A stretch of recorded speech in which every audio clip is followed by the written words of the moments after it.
Bonjour Marguerite. Et quelle bonne idée. J'allais dire bienvenue chez moi alors que non, nous sommes chez toi. Donc est-ce qu'on peut dire qu'on est à Cornebarieux? Oui, on peut dire qu'on est à Cornebarieux, tout à fait. Donc on est à Cornebarieux. Cornebarieux qui signifie la boucle qui tourne. C'est une rivière qui tourne, qui enveloppe Cornebarieux.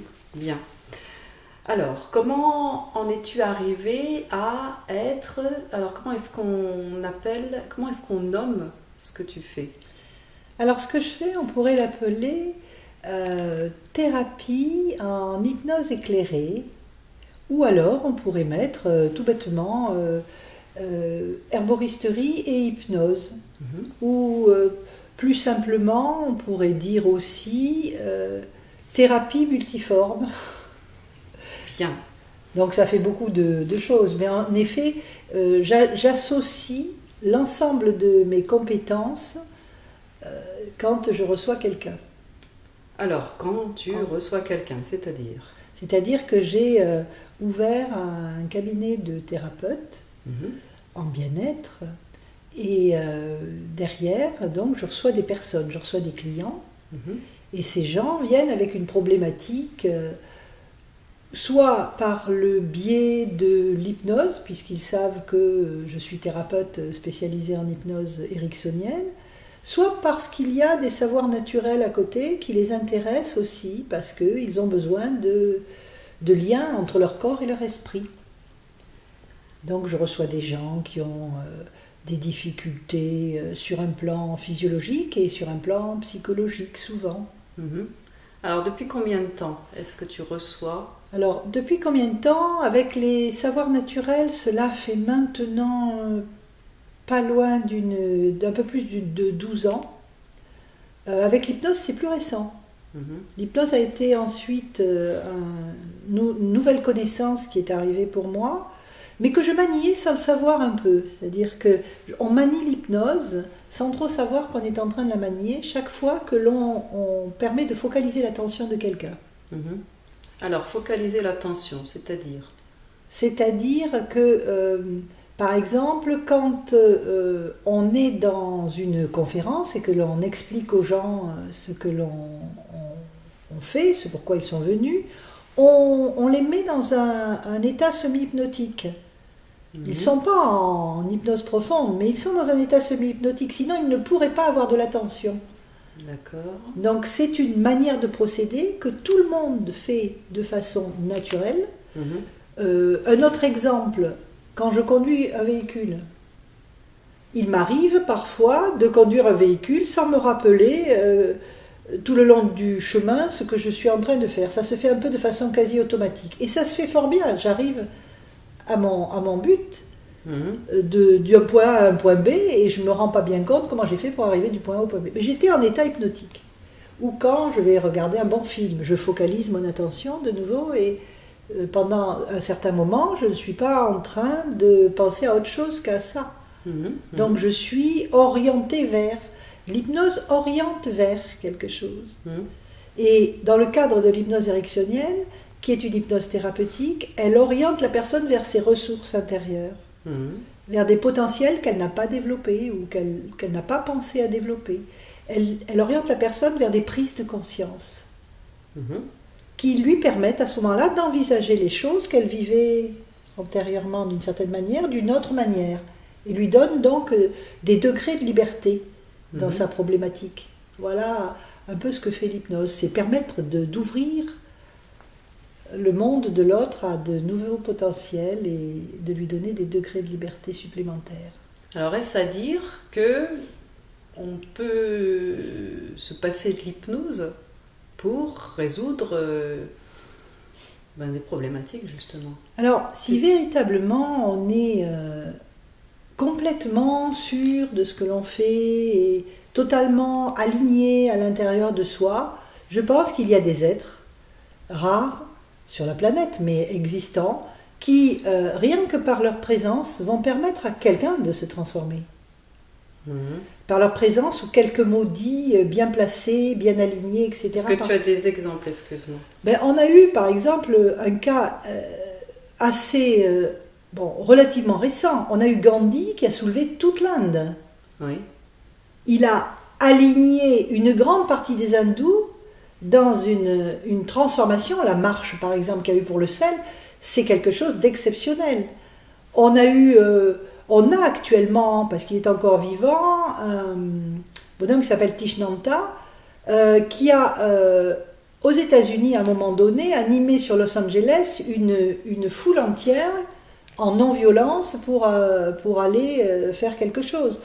On a des gens comme ça, qui ont, de par leur personnalité, une qualité d'être qui permet de faire ça. Par contre, si, et nous on n'est pas à ce stade-là avec l'hypnose, eh bien l'hypnose, et l'hypnose ericksonienne particulièrement, qui a été développée par Gandler et Grinder et mise en protocole, sous forme de protocole par Christina Hall, c'est pratique, c'est-à-dire pratico-pratique pour des gens qui n'ont pas ce degré d'alignement et de pertinence, parce que ça va leur donner des points d'ancrage qui vont leur permettre d'aider les autres à trouver eux-mêmes par eux-mêmes.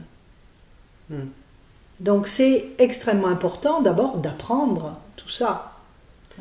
Ça ne vient pas tout seul. C'est pas de l'inné. Alors d'apprendre. Donc je vais revenir sur aligner, un mot que tu emploies souvent, et aussi l'ancrage, qui sont peut-être des notions pas évidentes pour tout le monde. Alors qu'est-ce que j'entends par aligner ? Oui. Eh bien, quand par exemple, je perçois que je suis dans mon axe, aligné, intérieurement, qu'est-ce que je ressens ? Je ressens une énergie qui se déploie, sans effort. L'alignement, il n'y a plus d'effort. Quand on est aligné vers son objectif, on ne fait pas vraiment d'effort pour l'atteindre. On chemine avec une énergie qui est sans arrêt renouvelée, parce que l'on est bien en accord, on pourrait dire en résonance, en accord, en alignement avec l'objectif qu'on poursuit. Donc pour moi, être aligné, c'est une expression, mais on pourrait dire être centré aussi. On pourrait dire être en accord. On pourrait dire être en résonance. On pourrait employer différents mots qui vont représenter la même chose. Se ressentir pleinement dans ce que l'on fait. Voilà. Et là, on est tout à fait goûter totalement les choses vers lesquelles on va. Voilà. Et alors l'ancrage, qu'est-ce que c'est que ça, l'ancrage ? Alors on en parle souvent de l'ancrage en hypnose, mais aussi en PNL et dans d'autres domaines. L'ancrage, c'est quelque chose qui caractérise un peu l'ensemble de la bibliothèque d'informations qui est en nous, de tout ce que l'on possède. On dirait, les informaticiens, ils utilisent un mot particulier, c'est la database, la base de données. Ouais. Donc dans notre base de données qu'on a accumulée depuis qu'on est petit, on a ancré des informations. Alors comment les a-t-on ancrées ? On les a ancrées parce que toute expérience que l'on vit se reflète par différentes formes. Et par ce que l'on a vu dans l'expérience, parce que l'on a entendu, parce que l'on a ressenti, parce que l'on a goûté des choses, parce que l'on a senti des odeurs. Et tout cela donne une expérience. Et ce n'est jamais la même expérience. Et chaque fois donc que des odeurs similaires vont revenir, des goûts similaires vont revenir, des vues similaires, eh bien on va quelque part accrocher ça à l'expérience antérieure, parce qu'il y a une encre, une sorte une encre comme une encre marine, qui a plongé à un moment donné dans l'eau, et qui s'est bien posée là, et qui va continuer à permettre de vivre des expériences. Et par exemple, on peut se rappeler l'odeur du gâteau que faisait une tante qu'on aimait bien, ou aussi l'odeur des fleurs, l'odeur des roses. Et dès qu'une odeur de rose vient, d'un seul coup, je me rappelle à quel point j'étais joyeuse le jour où je me promenais avec un tel ou un tel. Donc c'est ça l'encre. C'est une information qui va s'être codée à l'intérieur de notre cerveau. et qui va nous rappeler d'autres informations. Donc on peut évidemment ancrer la confiance en soi, la sécurité, la liberté d'être soi, l'amour de la vie, l'émerveillement, l'humour, et aussi ancrer la reconnaissance de soi, par exemple, qui sont des ressources importantes. Alors on a vraiment envie de venir te voir quand on entend tout ça, et on se dit aussi que peut-être on pourrait profiter d'une de tes formations. Elle est bien cet enchaînement. Il est bien cet enchaînement. C'est vrai, ça c'est marrant. J'y avais même pas pensé. Alors là, voilà, j'y avais pas pensé. Donc, écoute, mes formations, il y en a plusieurs. Cette année, pour l'année 2019 et début 2020, je me suis surtout intéressée dans le domaine de l'hypnose, à tout ce qui concernait les douleurs et à tout ce qui concernait aussi les difficultés comme le burn-out, le stress et la dépression. Ça fait partie de la formation qu'il y a eu en amont et de celle qu'il y aura à la fin de l'année. Mais entre les deux, j'ai choisi de faire un cursus de certification internationale qui est le praticien en hypnose ericksonienne et le maître praticien en hypnose ericksonienne. Bien. Voilà, qui dure 3 semaines pour le maître praticien. Ce qui représente au total, entre le praticien et le maître praticien, plus de 200 heures de formation. Il est recommandé 300 heures, et donc je suggère ensuite d'y rajouter la psychopathologie clinique, qui est faite la plupart du temps par des médecins. Et donc après je propose aux gens en effet d'aller faire 15 jours de psychopathologie clinique, et on arrive à un total de plus de 300 heures. Ce qui est très important pour être bien formé dans ce domaine. Voilà. Oui. Et dans une formation où on entend praticien, il y a pratique. Oui, et ce qui caractérise les formations en hypnose, c'est la pratique continue. In vivo, les gens travaillent entre eux, découvrent les mondes de l'autre, le monde de l'autre, et c'est ça qui va faire toute la richesse de ces formations. C'est-à-dire que il y a très peu, je dirais qu'il y a 20%, entre 10 et 15% de formation théorique, mais ensuite c'est surtout de la pratique qui est validée au fur et à mesure et qui permet d'obtenir la certification. D'accord. D'observer la pratique, parce qu'on se rend compte comment les gens travaillent, comment ils développent leurs compétences, et ils les développent. Et alors ces formations sont faites aussi d'une certaine manière, c'est-à-dire qu'elles sont faites avec des boucles inclusives, qui fait qu'on apprend quelque chose, on commence à aborder une chose, et il y a une boucle suivante. Dans la boucle suivante, on va un peu plus loin, et dans la boucle suivante, encore un peu plus loin. Ce qui fait qu'à un moment donné, ça y est, la chose est intégrée. Bon là, on est déjà dans la formation avec la boucle inclusive. Là, hein. Voilà, pas vraiment, mais c'est comme ça qu'elles sont montées. On ne forme pas à l'hypnose, d'ailleurs à rien. Enfin, toute formation bien faite se fait comme ça. C'est-à-dire que l'on crée des boucles inclusives qui apportent par étapes des choses de plus en plus importantes et riches et complètes pour qu'à un moment donné, la personne puisse dire « Ah ben ça y est, je sais ». C'est comme ça qu'on fait pour apprendre l'induction, par exemple. Donc là, en effet, on rentre dans le détail des formations. Oui, là, on est dans le détail. Alors, comment est-ce que tu en es arrivé là? Alors, j'en suis arrivée là parce que c'est venu tout naturellement, ça. C'est-à-dire que, au fur et à mesure de ma vie, qui a eu un certain temps, pour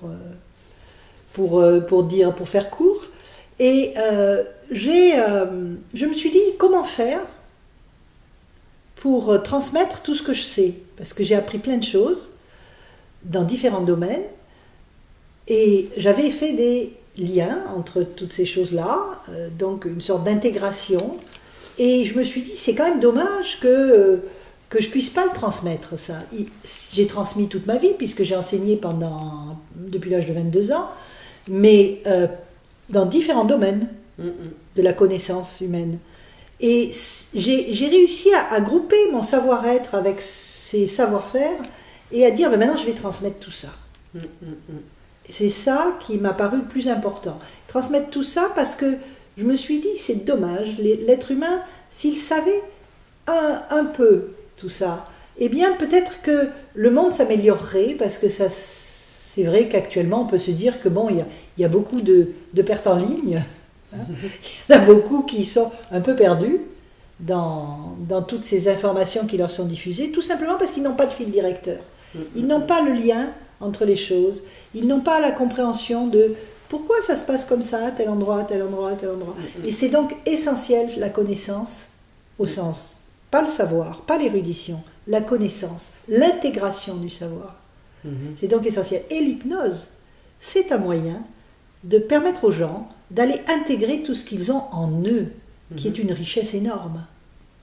Donc ça, c'est quelque chose qu'on peut alors se former et en même temps pratiquer. Et en même temps pratiquer.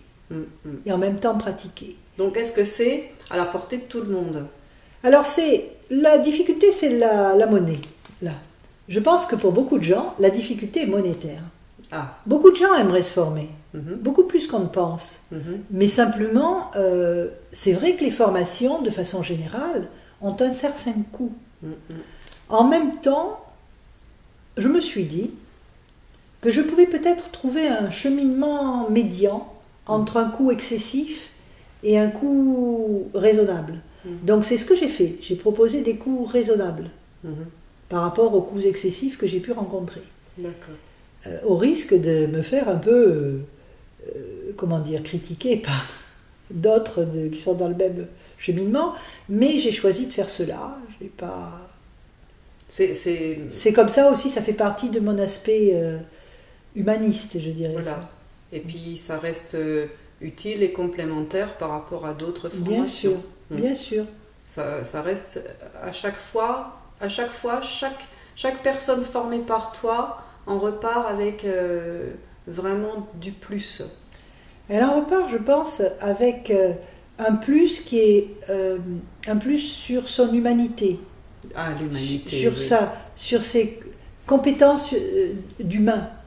C'est-à-dire, elle en repart moins chargée d'émotions contradictoires, d'émotions pénibles.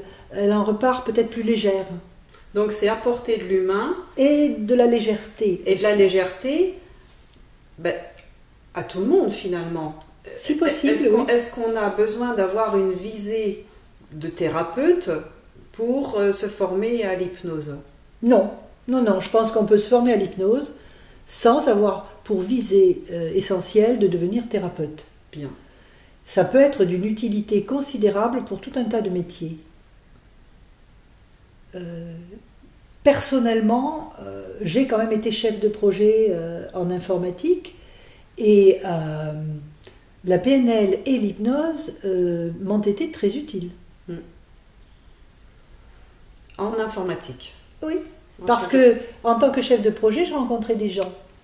Et des gens qui parlaient, qui exprimaient, qui ressentaient, qui étaient des gens comme toi et moi. Et donc ces gens-là ont souvent leurs propres problématiques. Et pour avoir des rapports très ouverts, très harmonieux, et permettre donc d'aboutir à des outils qui soient appréciables, qui soient ergonomiquement efficaces, qui soient utiles, eh bien il faut bien installer un rapport cordial, mais un vrai rapport cordial. Car si on installe un faux rapport cordial, ça se perçoit à un moment ou à un autre, et ça dérape sur les outils, et ça dérape sur l'ergonomie des outils, et ça dérape sur la mise en place et la mise en recette. Donc la PNL aussi est complémentaire? Absolument, la PNL est totalement complémentaire. Complémentaire. Et facilement et tout de suite applicable Et applicable, comme toute chose, quand on a soi-même régulé le flot de ses pensées contradictoires et de ses difficultés personnelles. Donc c'est tout un apprentissage que fait la personne. C'est à double une transformation. À double effet. À double effet, ouais. C'est à double effet. Bien. Triple effet même, plusieurs effets. Un petit mot pour conclure. Oui. Qu'est-ce que tu voudrais transmettre? Alors ce que j'aimerais dire, c'est qu'en fait, c'est pas pour chaque personne, tous les objectifs entrepris dans une vie, chacun entreprend différentes choses. Il me semble important de faire remarquer ça, c'est que c'est pas tant l'objectif qui est important, c'est la raison d'être de l'objectif. Quand on se dirige vers quelque chose, c'est tout ce chemin que l'on parcourt pour l'atteindre, qui va nous faire avancer. Et qu'on a le choix, là, entre décider d'avancer, ou décider de faire du surplace, ou décider de se noyer dans une goutte d'eau. Et donc, c'est toujours un choix qui appartient à la personne. Aussi difficile que cela paraisse, il y a une part de nous qui peut choisir. Et c'est cette part qui doit se lever et décider d'aller vers les objectifs importants pour la personne. Et c'est apparemment individualiste, ça. Mais derrière, si chacun s'aligne vers ses objectifs profondément intérieurement, il va pouvoir entrer en contact avec plein de gens alignés dans le même sens. Et c'est ça qui va faire des transformations. Changer, et le monde changera, disait Gandhi. Changez-vous vous-même. Et c'est un peu de cela dont il s'agit. Voilà ce que je dirais en conclusion. Merci Marguerite. Voilà.